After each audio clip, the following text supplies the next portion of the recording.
On vit quand même dans un monde où le nouveau président des États-Unis s'adresse au président de la Réserve fédérale pour lui demander de baisser les taux d'intérêt sur son réseau social. Et le plus fou, c'est que en suivant les dernières interventions de la Réserve fédérale, il y a de fortes chances qu'il le fasse très bientôt, qu'il baisse les taux d'intérêt. Le truc, c'est qu'avec ce message, ça va vraiment donner l'impression que Trump, il a une certaine influence sur la décision de politique monétaire.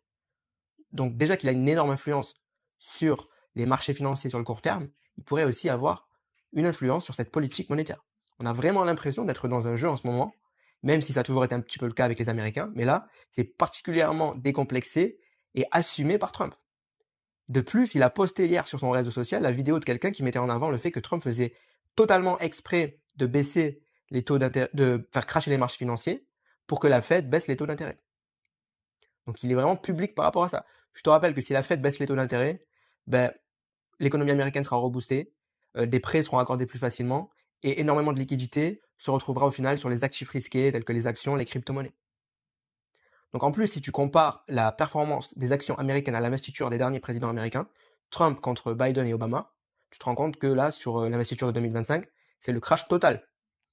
Et en connaissant Trump et sa manière de se vanter, comme il a fait après son premier mandat en disant que les actions américaines étaient montées grâce à lui, je doute fortement que Donald Trump laisse le marché américain, les actions américaines, dans l'état dans lequel elles sont aujourd'hui.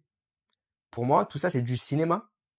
Il aura fait cracher les marchés, et au final, comme souvent d'ailleurs avec Trump, il va finir par obtenir ce qu'il voulait. Une baisse des taux par la Fed, qui peut-être enclenchera la planche à billets, avec le quantitative easing derrière, et l'impression monétaire, qui va créer de nouvelles liquidités, et souvent ces nouvelles liquidités se retrouvent sur les marchés derrière, et après on retrouve des records historiques. Donc je ne fais aucun conseil en investissement ici, je dis juste que en ce moment il y a des opportunités. Et ce sera à toi de faire tes recherches. En attendant, je te recommande de rejoindre mon canal Telegram, 100% gratuit. Je fais des messages vocaux tous les jours pour t'aider à réussir en crypto grâce à la psychologie. Tu trouveras le lien dans ma bio, c'est 100% gratuit. Je te recommande de rejoindre et je te dis à bientôt.